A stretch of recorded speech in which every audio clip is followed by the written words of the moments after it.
Hi everyone, good morning and welcome back to my channel. তো আমরা এখন ready হয়ে গেছি, সকালবেলা উঠে স্নান করে নিয়েছি আর শাড়ি পরেছি, কারণ আগের দিনের ব্লগে বলেছিলাম যে আজকে সকালবেলা আমরা যাব আবার কঙ্কালীতলা মায়ের ওখানে পুজো দিতে। তো তার জন্যই রেডি হয়ে গেছি। আর এখন ওই 9:10 মতো বাজে। এবার আমরা বেরোবো, যেতেও তো প্রায় 40 থেকে 45 মিনিট সময় লাগে।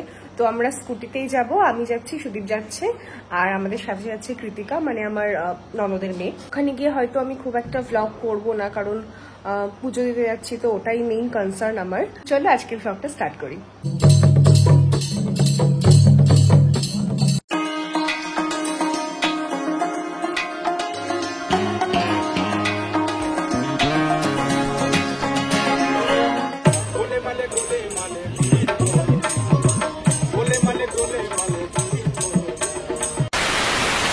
আমরা চলে এসেছি, অনেকটাই সময় লাগলো। এবারে ডালা কিনবো, ডালা কিনে পুজো দিতে যাবো।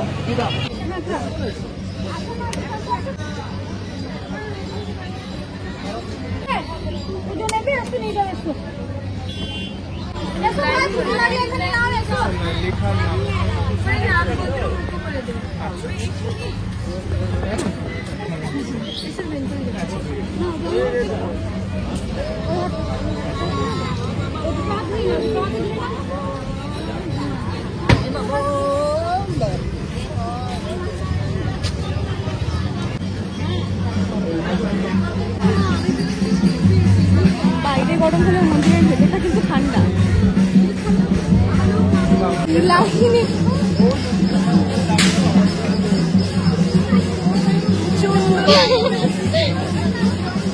আজকে পুজোটা লাইভ করবো। আজ শনিবার না? হ্যাঁ, আজকে শনিবার। হ্যাঁ,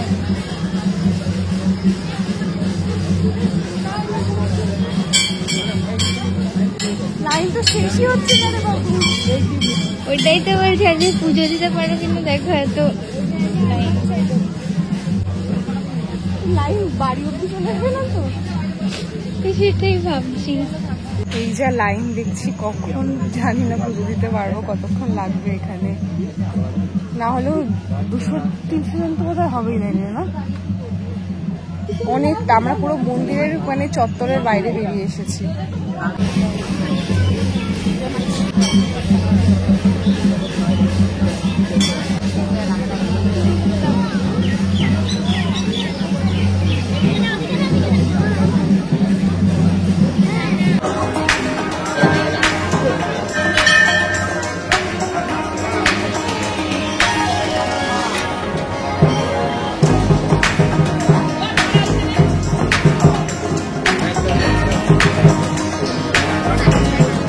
আমরা এখানে 10টায় এসেছি আর এখন বাজে 11টা, পুরো 1 ঘন্টা লাগলো।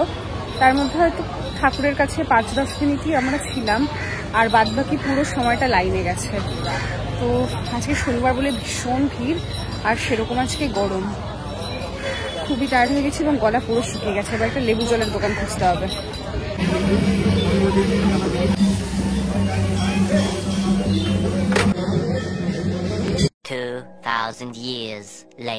সো আমি রেডি হয়ে গেছি, এখন বাজে 3:30, আর আমরা যাব এখন সোনাঝুরি হাটে।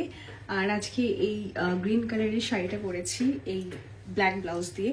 এটা আমি আমার 6 মান্থ অ্যানিভার্সারির দিনও পরেছিলাম, বাট হোয়াইট ব্লাউজ দিয়ে ক্যারি করেছিলাম। আর আজকে ইচ্ছা হলো ব্ল্যাক দিয়ে করতে, তো ব্ল্যাকটাও বেশ ভালোই লাগছে। আর আঁচলটা এভাবে একটু বড় রেখেছি। তো টোটো নিচে দাঁড়িয়ে আছে, শিগগির যাব সোনাঝুরির হাট।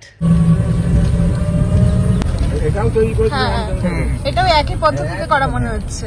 বন্যা হচ্ছে, বন্যাতে আদিবাসীরা সব গুটিয়ে নিয়ে যাচ্ছে। নাটক রবীন্দ্রনাথ ঠাকুর যখন থাকতেন ওখানে নাটক হতো। এখানে একটা মুক্ত মঞ্চও রয়েছে। ছাতিরতলা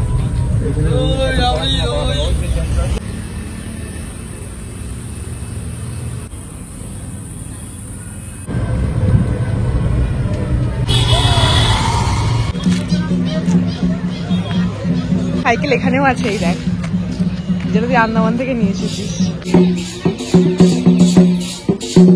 আসছি একটু পরে।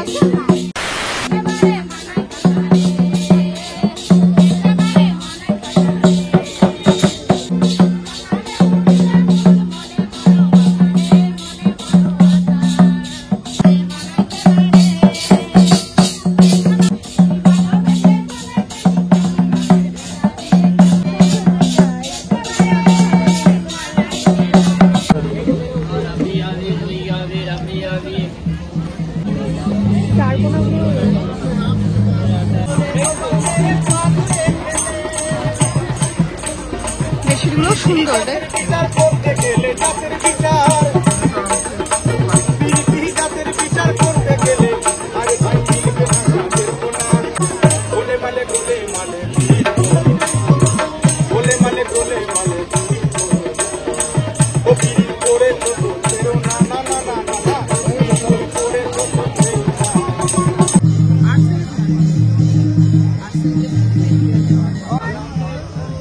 তুমি 320 করো।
সেটা কোথায়, কোন জেলা? মানে বীরভূমে? আচ্ছা, বর্ধমান জেলা, তাই তো? প্রত্যেক শনিবার আসেন এখানে নাকি রোজ আসেন? আচ্ছা, খুব ভালো লাগলো। আচ্ছা,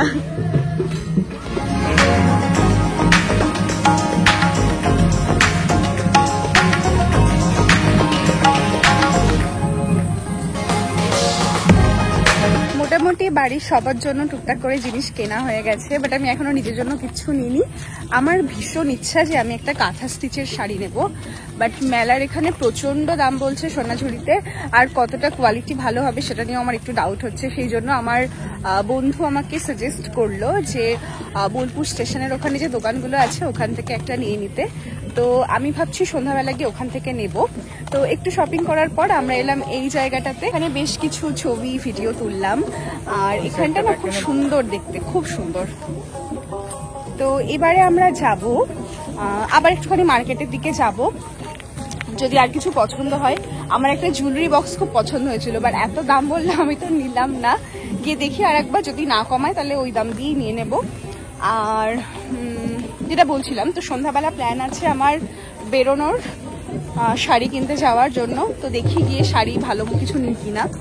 আর কুর্তি নিয়েছিলাম মা রিমির জন্য, ভাইয়ের জন্য একটা পাঞ্জাবি নিয়েছি। আর এখানে যে ফোক ডান্সগুলো হয় সেখানে আমি আর কৃতিকা ডান্স করলাম। কৃতিকা তো অভ্যস্ত, ওখানে ওইখানকারই মেয়ে, তো আমি এই ফার্স্ট টাইম করলাম।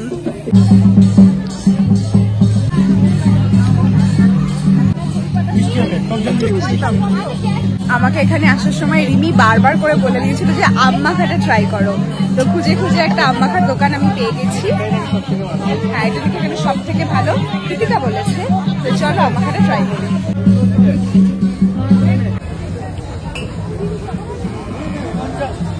ঠিক আছে,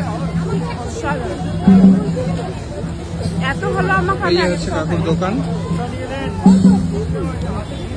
এত ভালো আম মাখা আমি কখনো খাইনি।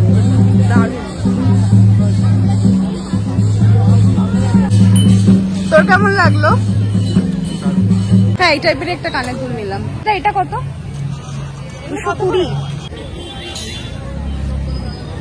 মেটেরিয়ালটার নাম কি? পিতলের সব, তাই তো? এখন 6টা বেজে গেছে এবং মেলাও মোটামুটি শেষ, সবাই জিনিসপত্র বুঝিয়ে দিচ্ছে। আর এবার আমরা টোটো করে চলে যাব, বাড়িতে গিয়ে একটু রেস্ট নিয়ে আবার কোথাও একটা বেরোবো। আর শাড়ি কিনতে তো যাওয়ার ইচ্ছা আছে আজকে, তো দেখা যাবে। বাঘামণি যে একটা সিরিয়াল, হ্যাঁ হ্যাঁ, পলাশবনি বাঘামণি না, বলছি ওর বাড়িতে পলাশবনি ছিল, হ্যাঁ, সেটা কি এদিকে? সেটা এইদিকে, ওই পুরো মানে যে বাড়িতে শুটিং আচ্ছা আচ্ছা, ওইগুলো সব দাদা ওখানটাই ছিল। শালবাগানটা অপূর্ব লাগছে। দিনের বেলায় আসলে আর একটুখানি ভালো ইয়ে পাওয়া যাবে বল। ভাল লাগছে চা খেতে? সুন্দর না? ঠিক আছিস? এই টাকা খেয়েছিস চাটা? এখানে আলু নেই, এটাই সমস্যা।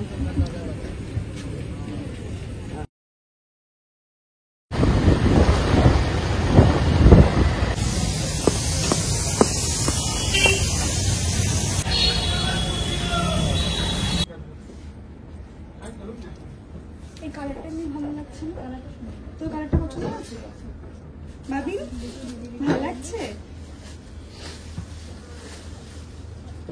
আমার গায়ে মনে হচ্ছে ওই কালারটা বেশি খুলছে না, এটাও ভালো লাগছে, মানে এটা একটু এটাও মানে কালারটা সুন্দর, কিন্তু আমার মনে হচ্ছে আমার গায়ে এটা বেশি খুলছে। হ্যাঁ মানে এটা ঠাসা কাজ তো, এই জন্য কালারটা অতটা চোখে পড়ছে না। ওটাই ভালো লাগছে। আর এই ডিপ মেরুনটা বলবো একটুখানি, কোনটা ভালো কথা এসিটা বন্ধ করলো না, জল পড়ছে।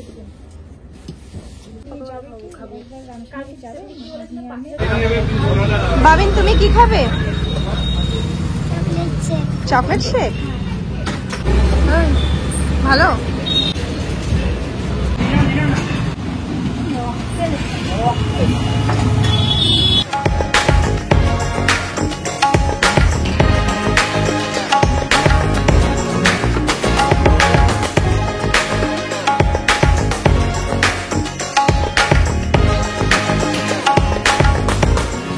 সুদীপের দিদির আরেকটা নতুন বাড়ি তৈরি হচ্ছে, তো দিদি বলল চল ওখান থেকে একবার দেখে আসবি বাড়িটা কেমন কি হচ্ছে। তো মার্কেট থেকে বেরিয়ে আমরা এখানে 15 মিনিট মতো লাগলো আসতে। তো বাড়িটা তৈরি হচ্ছে, বেশ ভালোই প্ল্যানিং হয়েছে সব কিছু। বাবু বেরিয়ে গেছে। এই পাশের বারান্দাটা খুব সুন্দর হয়েছে। ভালো আছেন?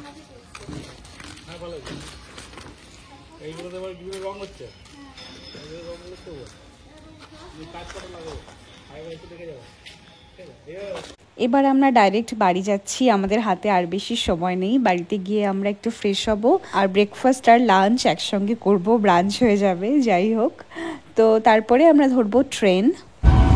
আমাদের শান্তিনিকেতন ঘোরা শেষ, এখন আমরা যাচ্ছি স্টেশনের দিকে। ট্রেন ধরবো 1:15-তে। এখন বনগা ফিরছি। তো আজকে সকালে উঠে আর সেরকম কোথাও যাইনি, জাস্ট আমার কালকে শাড়িটা আমি কিনতে পারিনি ভালো দেখে, তো আজকে সকালবেলা শাড়ি কিনতে বেরোলাম। তারপরে গেছিলাম দিদিদের নতুন বাড়ি যেখানে হচ্ছে সেটা দেখতে। ভ্লগটা আমি আর বেশি কন্টিনিউ করিনি, এতটাই টায়ার্ড হয়ে গেছিলাম। তো এই ছিল আমাদের দুদিনের শান্তিনিকেতন ট্রিপ। ভ্লগটা তোমাদের কেমন লাগলো অবশ্যই কমেন্টে কিন্তু জানিও। আর এরকম ভ্লগ আরও দেখতে চাইলে আমার চ্যানেলটাকে অবশ্যই সাবস্ক্রাইব করে দিও। তো দেখা হচ্ছে নেক্সট ভিডিওতে। টিল দেন সকলে খুব ভালো থেকো। Love you all.